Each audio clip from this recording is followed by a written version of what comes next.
Assalamualaikum warahmatullahi wabarakatuh. Perkenalkan, nama saya Isa Lestari, NIM 215231076, kelas 2B Prodi Perbankan Syariah.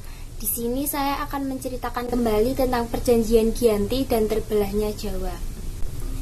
Perjanjian Giyanti adalah sebuah perjanjian antara pihak VOC dengan pihak Kesultanan Mataram yang diwakili oleh Pakubuwono III dan Pangeran Mangkubumi. Perjanjian ini terjadi pada 13 Februari 1755. Nama Giyanti sendiri diambil dari lokasi penandatanganan perjanjian, yakni di Desa Janti. Tempat tersebut sekarang dikenal sebagai Duku Karten, Jatiharjo, Karanganyar, Jawa Tengah. Di masa silam, perjanjian Giyanti ini dibuat dalam rangka meredam api konflik yang telah terjadi berlarut-larut pasca perpindahan Keraton Kartasura ke Surakarta. Pertikaian antara anggota keluarga istana di Kasunanan Surakarta, yaitu para pewaris kekuasaan Mataram. Tiga tokoh utama yang terlibat dalam perang saudara ini yaitu Pangeran Mangkubumi, Susuhunan Pakubuwono II, serta Raden Masaid atau Pangeran Sambernyawa.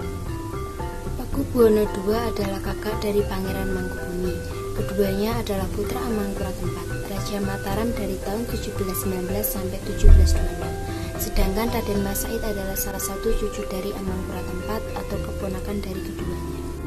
Raden Masaid mengklaim haknya atas tahta Mataram yang dikuasai Pakubuwono II karena ayahnya, yaitu Pangeran Arya Mangkunegara, adalah putra sulung Amangkurat IV yang seharusnya menjadi Raja Mataram sebagai penerus dari Amangkurat IV. Tetapi karena ia kerap menentang kebijakan VOC, maka ia diasingkan ke Sri Lanka sampai meninggal dunia. VOC kemudian mengangkat putra Amangkurat lainnya, yaitu Pangeran Prabasuyasa, sebagai penguasa dari Mataram selanjutnya. Prabasuyasa kemudian digelari Pakubuwono II dan memindahkan letak istana dari Kartasura ke Surakarta, dan sejak itu berdiri Kasunanan Surakarta sebagai turunan dari Kerajaan Mataram. Berdasarkan hal inilah Raden Masaid memberontak terhadap VOC untuk membalaskan dendam ayahnya sekaligus menuntut haknya sebagai pewaris Mataram.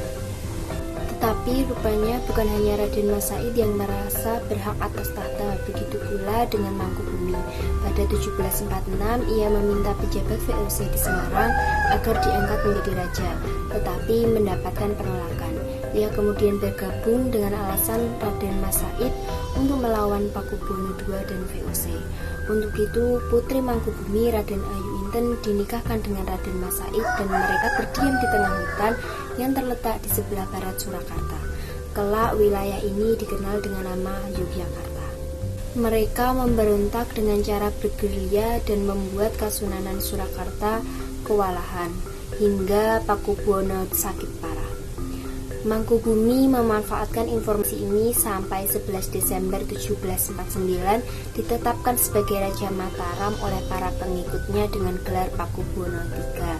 Ketika Pakubuwono II meninggal pada 20 Desember 1749, sebelum ia dipaksa menandatangani perjanjian untuk memberikan kewenangan pada VOC untuk mengangkat raja baru penggantinya.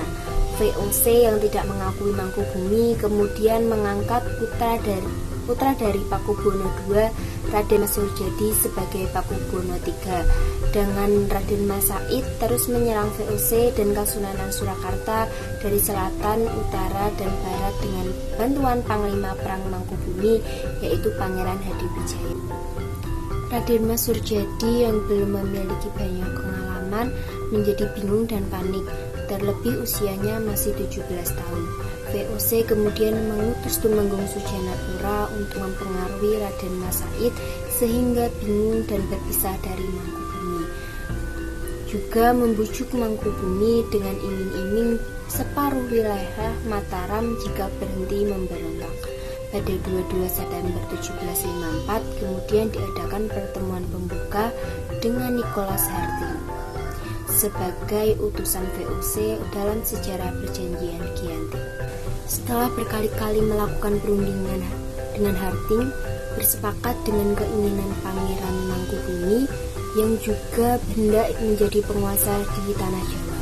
Pada 23 September 1754, nota kesepahaman antara VOC dan Mangkubumi terlaksana, dan nota tersebut disampaikan kepada Pakubuwono III, sang pengganti Pakubuwono II. Nota tersebut menyatakan bahwa Pangeran Mangkubumi mendapatkan wilayahnya.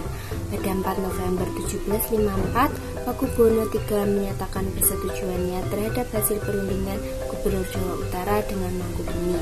Surat pernyataan itu disampaikan oleh Pakubuwono III kepada Gubernur Jenderal VOC.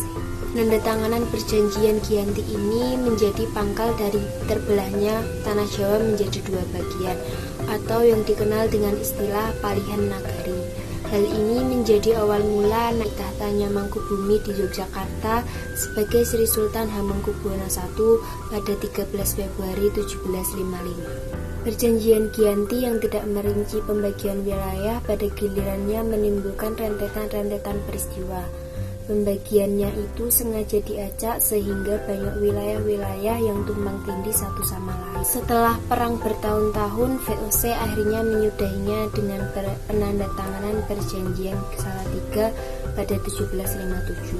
Perjanjian ini disepakati bahwa Pangeran Sambernyawa mendapat sebagian dari wilayah Kasunanan Surakarta dengan wilayah yang kini dikenal sebagai wilayah Kadipaten Mangkunegaran. Pangeran Sambernyawa pun bercatah tahta dengan gelar Kanjeng Gusti Pangeran Adipati Arya Mangkunegaran. Keterbelahan Jawa ini di kemudian hari belum terhenti. Pada 1813, di masa Gubernur Jenderal Thomas Stamford Raffles dari Kerajaan Inggris, Kesultanan Yogyakarta juga terbelah dengan lahirnya Pakualaman.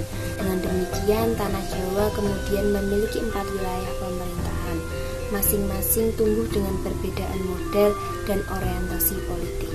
Hal ini pun mengantarkan Jawa pada rupanya yang beragam. Di masa Republik Indonesia, Kasunanan Surakarta dan Kadipaten Mangkunegaran menjadi situs cagar budaya. Sementara wilayah Yogyakarta yang di dalamnya juga terdapat Pakualaman menjadi daerah istimewa. Sekian dari saya, bila ada salah kata mohon dimaafkan. Billahi taufiq wal hidayah. Wassalamualaikum warahmatullahi wabarakatuh.